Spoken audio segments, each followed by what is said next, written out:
Did you notice that the UFC is having an event on June 25th in Tulsa, Oklahoma, and it's BJ versus Dennis Seaver? No.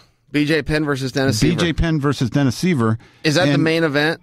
Yeah, I believe so. They got to stop, man. They got to stop with that. When a guy's not having a level, when you're having the problems BJ's having, you throw him in a match, not a 5-rounder. You just can't. You got to stop. I don't know why those fights ever went to 5 rounds. I have no idea whose idea that was. I have no idea the savings on booking less fights or why you think you need that kind of TV time. Not very many 5-round fights make it 5 rounds. Almost no 5-round fights are fun to watch. I have no idea why they did the 5-round rule. And now you're going to take a guy that hasn't won a fight in a meaningful period of time, who's up there in age, and you're going to stick him in a 5-round atmosphere. Well, I don't know if it's a 5-round. I know he's on that card. And well, if he's main event, he's 5 rounds. Okay. But to go back a little bit, I thought after his last fight, I thought he should retire. And you said, you know what? There's a place for BJ in fighting. It's just not fighting the killers at the top. Well, I don't think, Dennis Seaver is a great fighter. He's been fighting forever in the UFC. But this is a good matchup. To your point that he does have a place in the sport. Yeah, I think that same thing. And in this sport, it is about contenders, right? If you're not the champion on top of the bill, you need guys on the roster who are striving to be. That is the rule. There are some times where you get an exception, where you have a guy like BJ Penn with a meaningful skill set, a big fan base, and a presence where he can go in, participate in a sport he loves, stay involved, continue his career, but the matchups do need to be a little bit more favorable. I don't know how else to word it. Dennis Seaver can beat BJ Penn, but BJ Penn could beat Dennis Seaver too. So it's a good match. It's a good match. I don't have an opinion on who's going to win that fight just yet. You caught me off guard with that, but it's a good, fair matchup.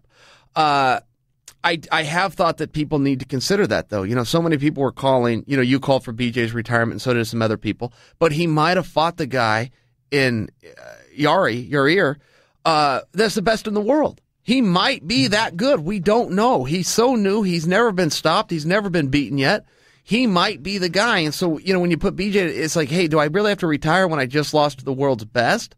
They did that same thing to Ronda, calling for her retirement. It's like, look, Ronda's not going to be champion. She never belonged in that spot. But are you saying there's not a spot for her? That's insane. If people still want to see her compete, and she's still able to do it, and she's still got the eye of the tiger, yeah, is she going to need some more favorable matchups to stay in?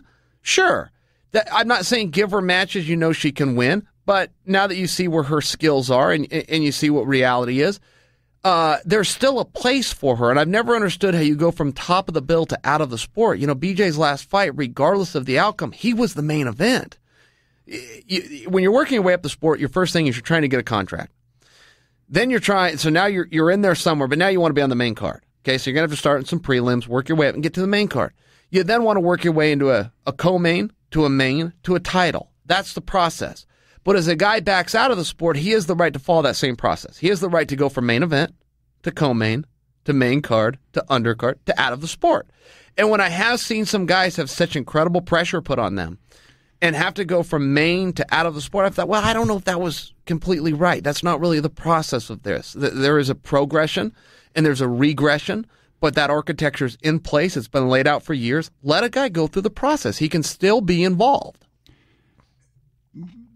My takeaway from that is just doing research on the people we have on the shows, including yourself, including who you fought the last 10 years. You're still at the top of the bill. You're still fighting a killer. Randy Couture, you can each and every one of them, killer after killer after killer. No, it's never been done before where you are at the very top that you're now fighting a guy that's 5-2. The regression that you talk about is something that might work, but it's never been done before. I've never saw it in any way, shape, or form, whether it was in MMA or boxing. Yeah, I just want to see guys go out and compete. That's what I personally want to see, because when they don't do that, I know what's really going on. And you'll see some guys go out there and get clobbered. And, if you were to talk about my career since 2009, I have not fought anybody that wasn't a world champion. I fought 2 guys that weren't world champions. However, they were number one contenders at the time that I fought them, and I got those fights because nobody else would do it. It's hard to win those fights. It is very hard to just keep on beating world champions and number one contenders. It's tough. But if those are the cards you're dealt and that's what you're going to play, great. What I don't like is when a guy comes out that's been getting cleaned up by the top guys and then keeps on demanding top guys. Because what he's saying is, yeah, I realize I'm going to lose, but it sure is a lot easier to say I lost to and then fill in the blank. I lost to a world champion, or I lost to a Frankie Edgar, or I lost to these top guys. I like a guy like BJ Penn. You decide who the opponent is, and I'll go take him on. I like guys like that. I admire it. I don't love the guys that are demanding the highest guys, and I want to fight all of the best. Hey, man, why don't you fight somebody you can compete with? If you're going to call somebody out, fight somebody you can compete with, because you falling down and getting carried out night after night just isn't fooling anybody. I think that's what Vitor told himself when he said, hey, I'll fight CM Punk. It could have been. There was a little bit of that. That's kind of what or rather Michael Bisping had to say about it. He said, hey, you call out a guy who's only done this one time. You're a former world champion. The one time the guy did do it, it was at 170 pounds. Now you want the guy to move up to your weight of 185. Yeah, it was a little bit bizarre that he did that he, essentially had demoted himself down to calling out a guy from a different weight class with an experience level that was insurmountable. It was a little bit bizarre. We talked about Matt Hughes last week, and Hoyce had come out and said, yeah, I'd fight him again. Bellator keeps their cards to themselves. Do you think that's a match they make?